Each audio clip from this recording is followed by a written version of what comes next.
Nous sommes en train de parler de la Côte d'Ivoire. On va encore évoquer le sujet quelques minutes. Alors, j'évoquais, Adama Tirno, cette déclaration du président Ouattara. Il dit nous devons travailler, le président Bédié et moi, pour transférer le pouvoir à une nouvelle génération en 2020. C'est-à-dire, il se projette déjà dans l'après-lui. Bon, naturellement, parce que cette question est déjà sur le tapis il y a longtemps. Et moi, je me dis que, vous savez, la résolution de la question des oufoutistes vient en partie résoudre le problème donc, de la cohésion ou de l'unité de ce pays-là. Parce que, vous savez, tant que les oufoutistes, qui constituent une bonne partie de la population ivoirienne, et tant que cette question-là ne serait pas résolue, vous savez, surtout comme venait de le dire tantôt le doyen, étant donné que le camp Guillaume Soro est en train de dessiner malheureusement, disons, son champ d'action, parce que sans lequel, s'il ne se retrouvait pas dans le même schéma que les oufouettistes, vous convenez avec moi que l'autre oufouettiste qui aussi ne se retrouvait pas dans le champ ou n'arriverait pas donc à joindre la barre, risque d'alors donc de constituer disons un bras armé de Soro pour que à la prochaine étape qu'on puisse être véritablement dans un pays instable. Donc moi je me dis que ces deux qui sont réellement des sages pourraient quand même pouvoir pousser la discussion un peu plus haut pour quand même réunir un temps soit peu tous les oufouettistes. Si cette question-là est résolue, je pense que la troisième force qui adviendrait ne fera pas tellement de poids devant eux. Mais cette question aussi est liée un peu à la question de personnalité. Parce que si aujourd'hui, il y a des réticences au niveau d'Alassane Ouattara à pouvoir donc être un peu dans la masse, cela voudrait dire que Alassane Ouattara, vous savez, lorsqu'il est venu au pouvoir, a fait vraiment remonter une certaine jeunesse qui a d'abord des moyens et qui sont intellectuellement aussi assis, comparativement à ce que nous constatons au niveau de Bédié. Ce qui fait qu'aujourd'hui, ils estiment que donner quand même cette opportunité à Bédié de pouvoir représenter les oufouettistes en 2020, ne se retrouverait pas dans ce schéma-là. Mais je pense qu'il faudrait prendre le temps de pouvoir étudier la question en profondeur, puisque le mal est plus profond que nous le croyons. Il faudrait prendre le temps de pouvoir quand même poser des bases, des jalons assez solides pour que la Côte d'Ivoire ne se glisse plus dans l'instabilité ou en donnant carrément donc la chance à une autre force de pouvoir donc ressurgir et donc affaiblir un tant soit peu donc les ardeurs de ce parti-là. Mais David, quand il dit nous devons travailler, le président Bédié et moi, pour transférer le pouvoir à une nouvelle génération, pourquoi se voit-il toujours dans ce couple avec Bédié forcément? Ben, c'est ça le danger aussi de cette union. C'est-à-dire, il dit, je veux partir, mais Bédié aussi doit partir, c'est ça? Oui, en fait, c'est un langage assez codé. De toutes les façons, Bédié, je crois Bédié n'est pas intéressé par le pouvoir. Il avait exprimé déjà sur un congrès de son parti, vu son âge avancé et tout, il n'est pas tellement intéressé. Ce qui l'intéresse, c'est que le RDR lui retourne l'ascenseur. C'est-à-dire, en 2020, il faut que ce soit un candidat du PDCI qui soit positionné et qui recevra le soutien du RDR, comme il avait fait. Et donc voilà. Alors, cette union qui avait composé la présidence de Ouattara, au-delà du bien que ça devait lui faire, lui a beaucoup plus apporté des problèmes. Vous voyez aujourd'hui dans quelle situation se retrouve Ouattara. Il est incapable de prendre une décision. Il est incapable de dire librement que le prochain candidat en 2020 viendra du PDCI parce que il n'arrive pas véritablement à concrétiser la promesse qu'il avait faite à Bédié dans le temps, et au vu des pressions qu'il ressort aussi au sein de sa propre formation politique, Ouattara n'est pas aujourd'hui capable de pouvoir dire les choses telles qu'elles devaient être dites. Vous savez, comme je l'avais dit tout à l'heure, au sein du RDR aujourd'hui, il y a des potentiels candidats. Ces jeunes loups attendent juste que la porte s'ouvre pour que et donc, est-ce que Ouattara aura la capacité, aura le courage nécessaire de dire à ces jeunes éléments, vous ne pouvez pas être président en 2020, il faut qu'on donne la présidence au PDCI? Est-ce qu'il peut le dire? S'il arrive à le dire, est-ce que ces paroles pourront être comprises par ces jeunes loups. Donc aujourd'hui, Ouattara se retrouve devant une situation qui lui crée plus de problèmes à 2 années de la fin de son mandat, qui lui crée plus de problèmes que de solutions. Il est dans l'obligation aujourd'hui de dénouer cette situation et c'est ce que Bédié attend de lui. S'il ne le fait pas plus tôt, je pense que les choses ne vont pas s'arrêter là et que peut-être les prochaines sorties de Bédié risqueraient fort de faire changer les choses en Côte d'Ivoire. Chris Sega, Alassane Ouattara, il a 76 ans, Kona Bédié, il en a 80. Alors, quand il dit nous devons transférer le pouvoir à une nouvelle génération, enfin, mais c'est vrai, il a cité des exemples. Il dit en France, Macron, il a 40 ans. Il cite le Premier ministre autrichien qui a 31 ans, le Premier ministre belge qui a 32 ans. C'est-à-dire, est-ce qu'il voit un Soro après lui? C'est-à-dire, c'est le jeune aujourd'hui. C'est une façon de parler, parce que d'abord de s'exclure autant qu'il exclut son vis-à-vis Bédié. Mais la question est posée de toute façon, la question de génération se pose, puisque lui là 76 et l'autre 80, il est évident que l'ambition de rempiler à son niveau est une ambition qu'il peut mettre en sourdine, quoi qu'il ait dit récemment, qu'il dit que rien ne l'empêche de se présenter. Ça ne veut pas dire qu'il allait se présenter, mais l'ambition de se présenter aussi n'est pas nourri par Kona Bédié. Mais la question de génération se pose puisque les jeunes qui sont là dans les deux camps, autant dans le camp proche de Bédié que de Ouattara, il y a des jeunes loups qui veulent bien venir au pouvoir ou bien qui veulent se faire valoir. Mais la question maintenant qui est sur le tapis est de savoir qui peut venir, qui peut servir donc de candidat. Mais je crois que Ouattara ne voit pas forcément cela, ne voit pas forcément Guillaume Soro en parlant ainsi. Il est vrai que récemment, à leur congrès pour adopter les textes, Guillaume Soro était présent. Guillaume Soro avait boycotté déjà le président congrès du RDR, mais cette fois il a été présent. Peut-être tout simplement en tant qu'observateur, il va voir comment les jeux vont se faire dans les jours qui suivent. Mais je ne crois pas, pour être clair sur le sujet, que Ouattara voudrait laisser la porte ouverte à Guillaume pour entrer, parce que Guillaume va entrer avec tout ce qu'il représente. Il y a déjà à côté de Ouattara Bakayoko, qui est au ministère de la Défense, mais il y a aussi quand même autour de lui le Premier ministre, Amadou Koulibaly, et le vice-président. En principe, ça a été à un moment donné le schéma. À un moment donné, ça a été des chevaux de bataille qu'il préparait. Mais on sait que ces gens-là qui sont directement autour de lui, Premier ministre comme vice-président, sont un peu âgés. Mais s'il dit changement de génération, c'est vrai, s'il veut maintenant accepter que ce ne soit pas ces gens-là qu'il essaie de positionner, il repose le débat ou remet le ballon au centre. Maintenant, quitte à lui peut-être de choisir une meilleure voie de consultation de son aîné, comme il le dit, Bédié, pour qu'ensemble, il trouve un candidat qui fasse l'unanimité au niveau des deux camps.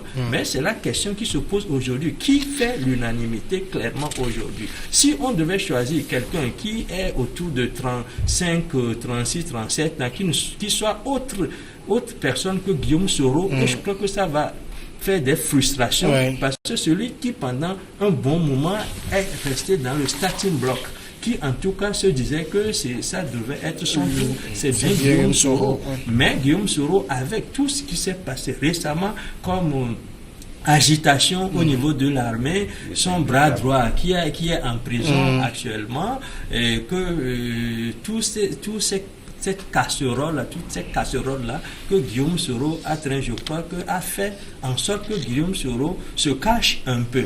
Mais est-ce qu'il a toujours l'ambition de se présenter candidat en 2020, nul ne le sait, mais ce qui est sûr, c'est que il y a un camp aujourd'hui qui s'est formé autour de lui, qui se dit ni, c'est-à-dire ni l'un ni l'autre, et que la troisième voie, c'est la voie de Guillaume Soro.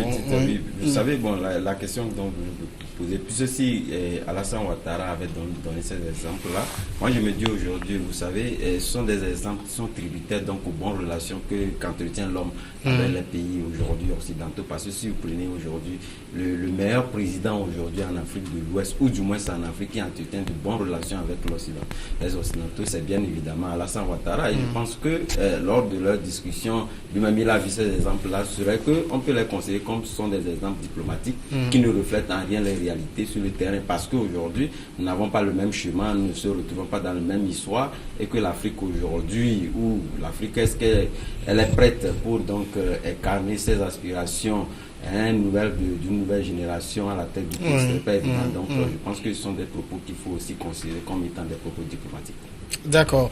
Nous passons maintenant au sujet sur le Parti national panafricain, le PNP, se désolidarise des manifestations prévues par la coalition des 14 du 19 au 29 juillet. Les responsables du parti estiment avoir des informations selon lesquelles, dans les officines du pouvoir, on planifierait des actes pour troubler ces manifestations et qu'on mettra plus tard sur le dos du PNP. Du coup, cette décision du parti de Tchikwi et Tchadam de ne pas s'associer à l'organisation de ces meetings donne lieu à des interprétations diverses au sein de l'opinion. Pour les uns, c'est la fin de la coalition des 14 qui souffre de la sérénité en son sein. Tchadam ne serait pas d'accord avec les méthodes des siens depuis un certain temps. Pour les autres, c'est la guerre de leadership qui oppose le PNP et l'ANC, une guerre qui s'éclate au grand jour. D'abord, David Djegovi, vous comprenez un peu les arguments du PNP, c'est-à-dire on a toujours clamé qu'il y avait des villes qui n'étaient pas accessibles à l'opposition. Maintenant, le pouvoir dit, bon, allez-y, faites des meetings, et puis on dit non, ce pouvoir planifie les choses pour nous les imputer après. Je pense que le PNP, en faisant cette sortie, doit avoir les éléments nécessaires qui attestent véritablement sa crainte. Ce n'est pas parce que le gouvernement a ouvert les frontières de Bafilo, de Sokodé, de Mango, que tout de suite il faut se jeter dedans sans faire attention. Vous savez, c'est en ce moment précis que des pièges pourront être tendus. Moi, personnellement, j'ai pensé que la coalition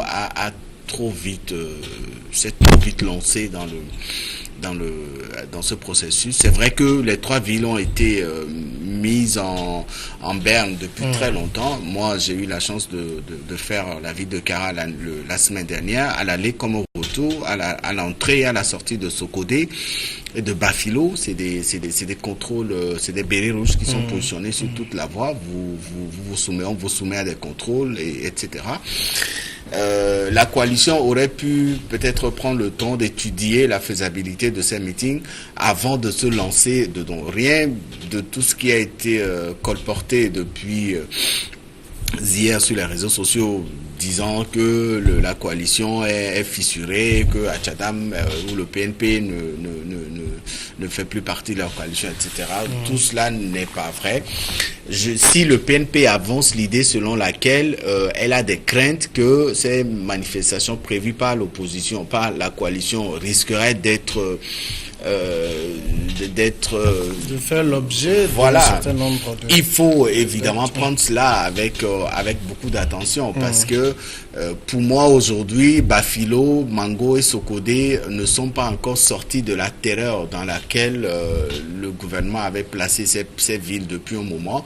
Rien ne justifie aussi que les meetings qui sont programmés là-bas pourront véritablement mobiliser la population. Il y a des choses qui ont été faites, il y a beaucoup de drames qui ont été commis dans ces trois villes et donc il faut peut-être prendre le temps d'étudier tout ça. C'est ce qui justifie la position du PNP aujourd'hui.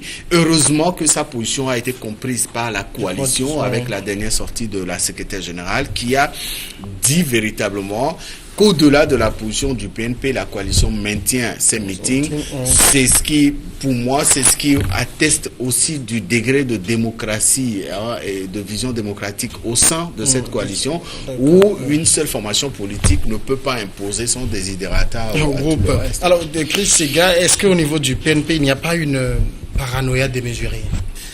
Oui, je crois que on parlait de paranoïa. Moi, je n'utilise pas un mot ce mot-là, parce que ça tend à dire un jugement dont je me réserve. Mais je voudrais dire quand même que si aujourd'hui il y a possibilité, matériellement parlant, que le C14 organise des manifestations dans les 3 lieux-là qui sont cités, qui leur ont été interdits à un moment donné. Et c'est une bonne nouvelle, mais on se demande d'abord pourquoi cela ne pouvait pas être le cas hier, puisque si ce qu'on pouvait faire aujourd'hui, on pouvait bien le faire aussi hier. On a parlé longtemps d'insécurité. Mais la question que je me pose, c'est que l'opposition veut y aller progressivement en partant d'une manifestation sous forme de rassemblement, de meeting, visiblement contre quoi PNP s'oppose pour des questions d'insécurité. Il appelle de toute façon que ce n'est pas le moment. Ce n'est pas le moment.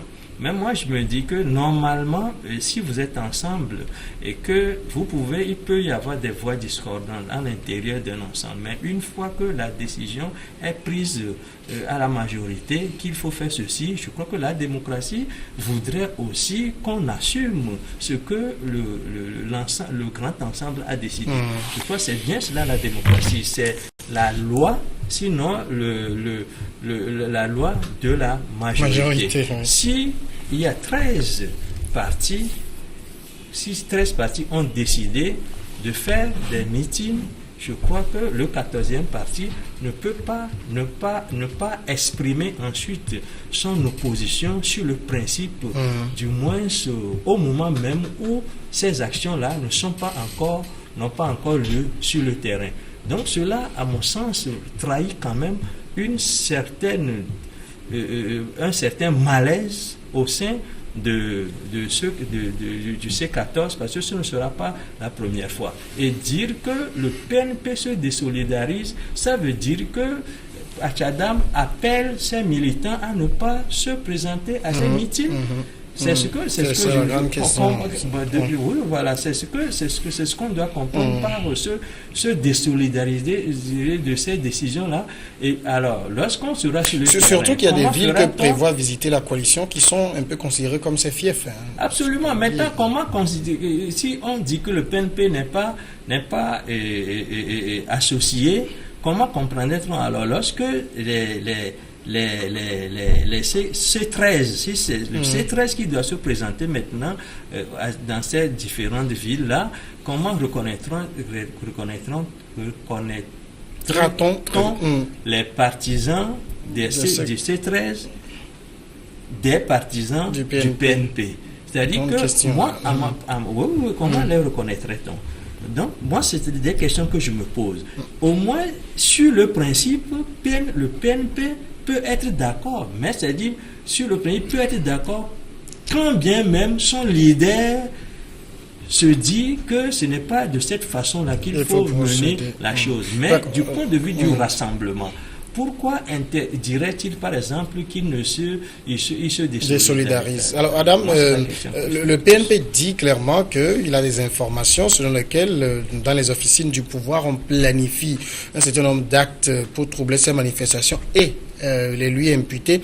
Ça veut dire quoi? Est-ce que c'est pas aussi un message politique du genre, nous sommes 14, mais je suis la cible, je suis l'homme à abattre, donc le plus fort du groupe? Bon, plus ou moins, cela peut lui être concédé. Mais vous savez, moi, depuis l'annonce de cette information-là, moi, je fais une lecture à plusieurs niveaux. D'abord, vous savez, il y a eu bon nombre de Togolais ou d'analystes qui ont donc, à un moment donné, dit clairement que le PNP a vite fait de rallier la coalition, ou du moins rallier l'opposition. Parce que, vous savez, et donc, un moment, c'était lui le meneur. Entièrement, si aujourd'hui nous en sommes arrivés là, c'est quand même dû au PNP. Mais de l'autre côté, vous allez aussi constater que les dernières manifestations appelées par la coalition n'ont pas tellement fait recette. Donc, c'est une occasion pour la coalition de pouvoir démontrer aux yeux du pouvoir que voilà, j'ai encore une bonne partie de la population qui me suit, malgré les démarches d'intimidation qu'on octroie donc à ces populations-là, et du moins tenir en alerte ces populations-là que voilà, nous sommes derrière eux. Mais au même moment aussi, cela projette directement disons les regards sur l'avenir ou la feuille de route de la CEDEAO, qui donc nous projettera dans les élections. Donc aujourd'hui, moi je me dis que le PNP est en train de prendre cette décision-là pour redorer ou recorriger un certain nombre de maladresses qu'il a commis par le passé. Cela pouvait quand même lui concéder une bonne partie de la population, puisque à un moment donné, on a compris que le PNP a perdu de l'aile, n'avait plus tellement disons cette force-là de décision, et que c'était la coalition. Mais au même moment aussi, cela fait découvrir aux yeux des Togolais qu'il y a eu, parce qu'il y a longtemps que le PNP n'était pas du tout d'accord avec la manière dont les manifestations étaient appelées hebdomadairement. C'était pas sa stratégie. Donc aujourd'hui, je pense que si il advenait que les deux tendances se désolidarisent, cela va du tout. Pour vous, il y a clairement deux tendances, c'est ça? Oui, il y a deux tendances. Tendance PNP, tendance C13. Voilà. Donc ça voudrait dire qu'aujourd'hui, Atchadam veut toujours avoir cette popularité-là de la population qui lui projetterait dans les élections à venir. Est-ce que vous n'êtes pas dans une logique de guerre de leadership? Non, guerre de leadership, cela peut être... Parce qu'aujourd'hui, je pense que après tout, après quand même ces manifestations, ou bien après la feuille de route, il y a la question de l'unification de cette coalition à pouvoir quand même dégager un candidat unique. Cela va se poser. C'est vrai qu'aujourd'hui, aucun des partis politiques ne le dit clairement, mais il y a cette question-là qui va être amorcée après donc la feuille de route de la CEDEAO. Cela voudrait dire que clairement qu'aujourd'hui, Tchikwi Atchadam est en train de vouloir tisser de nouveau, disons, un chemin qui puisse quand même lui donner, ou quand même lui donner cette popularité en avant. Donc moi je pense que ce sont des questions à étudier profondément avant la coalition de s'engager dans cette marche. Ce qui d'ailleurs, même si le PNP se désolidarise, moi je suis quand même convaincu que ce sont des manifestations qui ne vont pas quand même prendre dans ces pays, dans ces villes-là. Bon, David Diagbavi, c'est vrai que la coordinatrice de la coalition, Madame Brigitte Adjamako-Johnson, a tenté de minimiser l'acte en disant que ça n'entame en rien l'unité au sein du groupe. Ça aussi, est-ce que c'est vraiment vrai? Vous excusez la tautologie, mais est-ce que c'est vrai? Si elle le dit, c'est que c'est vrai. Peut-être elle trouve un habillage politico-rhétorique pour... De toutes les façons, je pense que le PNP est toujours membre de la coalition. Le PNP dit je ne m'associe pas à l'organisation de ces meetings. Par contre, le PNP continue de poser les mêmes réclamations que celles qu'on connaît depuis très longtemps. Donc le PNP est aujourd'hui... De toute façon, toutes ces réclamations étaient les siennes. Hein. C'est elles qui les a portées et tout le monde a récupéré. Oui, mais aujourd'hui, je pense que le PNP et la coalition parlent le même langage concernant les réclamations qui suivent les différentes manifestations au Togo depuis très longtemps déjà. Si le PNP avait dit je ne suis plus membre de la coalition, là on pourrait parler de fissures. Non, le PNP dit je ne m'associe pas à l'organisation de ces meetings. Ça veut dire que les prochaines manifestations que la C14 appellera, le PNP sera toujours là. Donc Adjamako a bien fait de reposer le débat, parce que sur les fronts, sur les réseaux sociaux, ça a donné lieu à des interprétations assez diversifiées. Aujourd'hui, je crois quand même qu'à partir de ces meetings qui vont être organisés, la C14 pourra comprendre aisément que il faut aussi peut-être prêter oreille à ce que le PNP dit lorsque ce parti dit je ne m'associe pas à à vos manifestations prochaines. Parce qu'aujourd'hui, quand on parle des manifestations, on parlera forcément du PNP. On l'a dit tout à l'heure à cette table que c'est le PNP aujourd'hui qui a créé cette situation que nous vivons depuis un long moment. Donc il faut quand même lui concéder cette parenthèse. Vous croyez à la logique d'un groupe serein, uni? Non, je crois que il faut pas qu'on se voit la face. Il faut pas qu'on se voit la face. Derrière les discours, il y a des attitudes.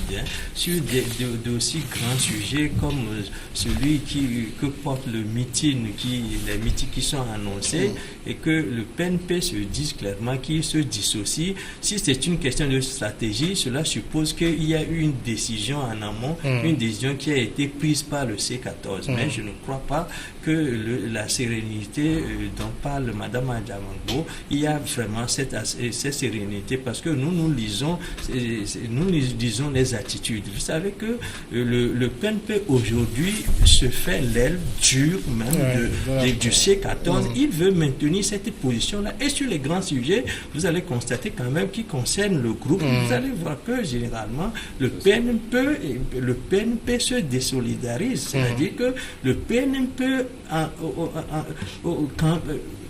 quoique les 14 partis sont ensemble, veut exister quand même en tant que PNP et qu'en tenir le leadership de celui-là qui a fait en sorte. On se rappelle déjà qu'à une époque, quand la coalition a commencé par réclamer la transition et des portefeuilles ministériels, Pierre Chadama a réagi. On n'a pas fait tout ça pour des portefeuilles ministériels. Vous voyez que et ça fait taire tout le monde. Aussi grave.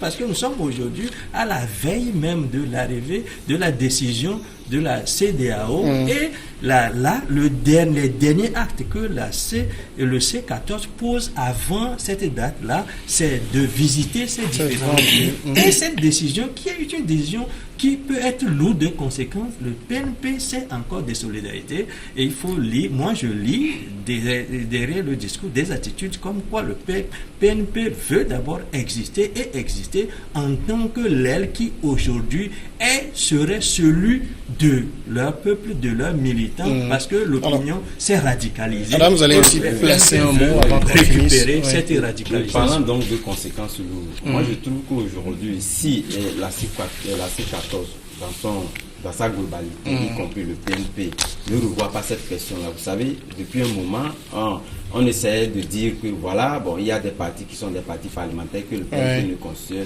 carrément rien. Mais aujourd'hui, cela risque de dessiner carrément le visage de tout un parti. Parce que si la C14 maintient ces meetings-là qui ne prenaient pas, vous savez qu'on comprendrait directement aujourd'hui l'équilibre des forces en présence. Et cela risque donc d'être une des conséquences pour la C13. D'accord. Merci David Djagwavi. Merci Adam Adjono et merci à Chris Ega d'être passé dans cette émission. C'est la fin. On se retrouve demain.